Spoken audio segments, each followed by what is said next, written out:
Black light. Yeah, y'all know y'all forgot. This ain't on your mind. Uh, what happened? It wasn't too long ago, but it was the talk of the world, the talk of the town, the talk of the nation, the talk of the city. When Nipsey Hussle. Now I'm an old school brother, and born in 1946, and I'm outgrowing a whole lot of things. Uh, so I didn't know Nipsey Hussle, music. But why am I so interested in it? I ain't gotta know it. But when I see the Caucasian doing corrupt things, trying to cover it up, you know how I know it was a cover up? Because it was well coordinated. You could see it was coordinated. Things was happening like clockwork.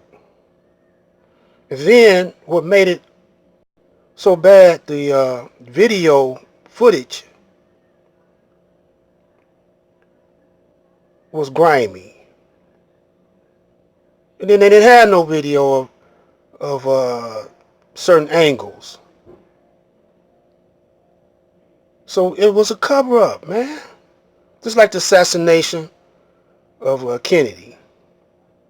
And they used that guy, well, I don't forget his name. What was that dude's name? It wasn't Sirhan, was it? That could have been Kennedy's brother, Bobby Kennedy. I don't forgot this guy's name, but them be fall guys, man. And I'm not saying I know for certain that Eric Holder didn't have nothing to do with it. He might have, but I know he's a fall guy also because it was many too many things that didn't come together right. It was a setup for an assassination,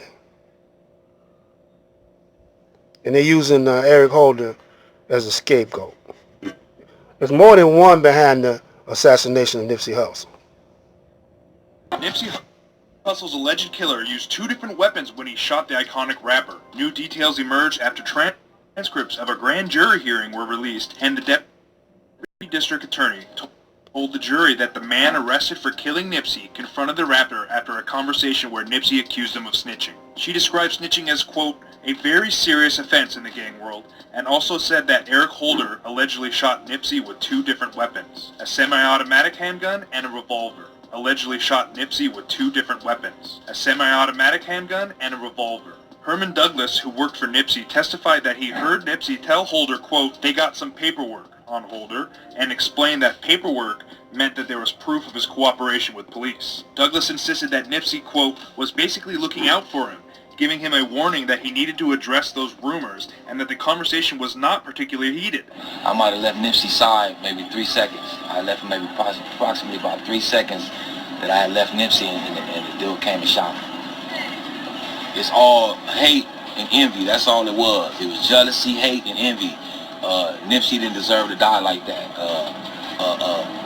What seems to be a less talented rapper,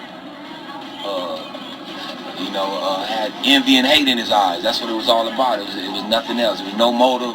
There was no beef. It was nothing. It was nothing but envy, hate, I hope when they catch him, I hope he gets a slow death. Eric Holder entered a plea of not guilty back in April to 1 count of murder, 2 counts of attempted murder, and 1 count of possession of a firearm by a felon. If found guilty, he faces a maximum sentence of life in prison. Nipsey died from gunshot wounds to the head and torso in the parking lot of his clothing store on March 31st. According to the death certificate, he did not suffer long, and his death is listed as rapid. Several celebrities attended Nipsey's memorial, and he was remembered by his girlfriend Laura in London. We lost an incredible soul.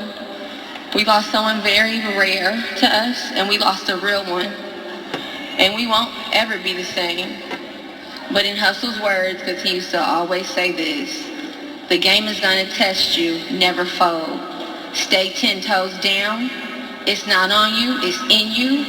And what's in you, they can't take away. And he's in all of us.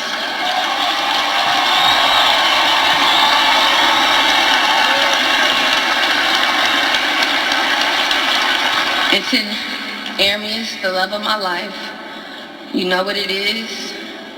Grief is the final act of love. My heart hears you. I feel you everywhere. I'm so grateful that I had you. I love you beyond this earth. And until we meet again, the marathon continues. Where the fuck you been? Where you been, nigga? Marathon shit. If you're trying to get a dub sack page, man, the hoes say below you so crazy. Poppin' that shit don't faze, man. I eat my chips and the dip is like gravy. Trying to get a dub sack page, man, the hoes say below you so crazy. Poppin' that shit don't faze, man. I eat my chips and the dip is like gravy. I reminisce on dangerous summers was just a thug nigga working for drug dealers. His neighborhood run up out of age of 13. We was gunning and it was fun to see the police running. Niggas disappear when we come. I seen one girl that the kid was homeless, but there was another guy, he was like an old man. I think it was the kid, the old guy that, there's a video Nipsey has on the internet where, I guess that old man he helped, like he let them clean up the plaza and stuff like that. Yeah, I know you're talking He's like an old timer. Yeah, he was there at the scene, he pulled out and tried to hit the kid. Oh. From shooting Nipsey, and that's the other guy that got shot on the scene. Okay. Oh, man. Okay. On the floor. See, that's not the same guy. That's Kerry Layton. That's another dude that people really don't know He about. randomly got hit. Yeah. Okay. Yeah. I didn't know his name or nothing like that. Like I said, I don't know about his mark like that. Yeah, I know. Pay close attention to Kerry Layton and the man in the white shirt. So you'll see right here as Nipsey's getting shot, Kerry Layton will hand something off to the man in the white shirt as he falls down. Watch again as the clip will replay.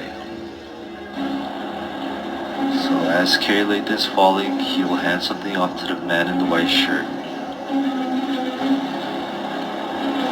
So right here the man in the white shirt's waiting, and then right there, and then he takes off. If you watch again, you'll see the guy in the pink shirt actually take off way quicker right when he sees the gun. So the man in the white shirt actually knows that he's waiting for something to happen before he takes off. And look, heavy head shorty, addicted to drinking 40. My niggas is naughty, and your niggas is fucking corny. But you let me in the summer of 89, a very good year. Crack cocaine sales hoes in every hood. Here till you got now. The lockdown, bag of rocks in the fact now. You shot down, what they tell me is you. So do you remember when just before the shooting or the assassination of Nipsey Hussle, there were maneuvers. I don't know if it was in Crenshaw or somewhere, I think it could have been in LA, but there were army maneuvers. You know, I heard some of the some I think it was TMZ said it was army maneuvers in LA or either Crenshaw, one of them joints, and they was wondering why was that happening. You know, so that's a sign. That was a sign. You know, they was expecting some trouble, maybe out the gangs or some hearsay or something. So he was getting ready to do the martial law, and getting ready to, getting ready to rumble, man. They was getting ready to do something.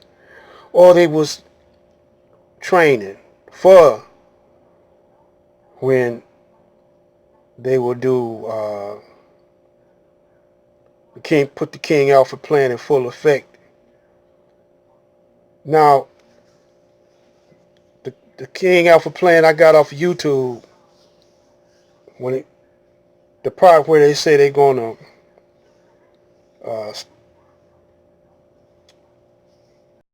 put black people in check, round them up, put them in concentration camps, whatever. That's gone. But I had acquired a audio tape back in the 90s, with the full King Alpha plan, with the full King Alpha plan on there. Plus, also on that same audio tape, a report saying that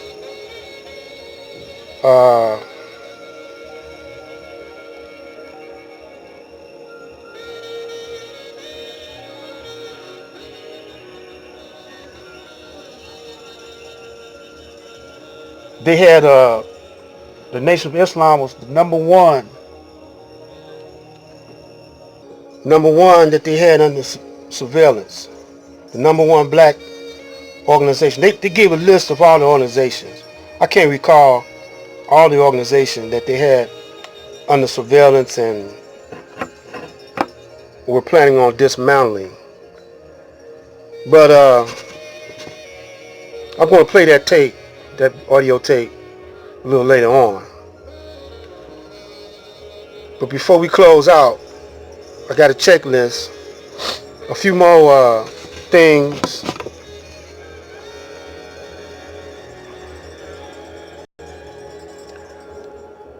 I got to number 12. Number 12 is where I'm going to cut it off at till I add some more on the checklist. And if you could think of something to add, you put it in. Medicine banks. Each hood need a medicine bank. And you need a holistic team of healers or doctors. And try to use vacant buildings for hospital space and quarantines. In other words, defy the government. Yeah, we're trying to keep the government out of our affairs. On my next video, which will be the last one for the day, I'm going to talk about why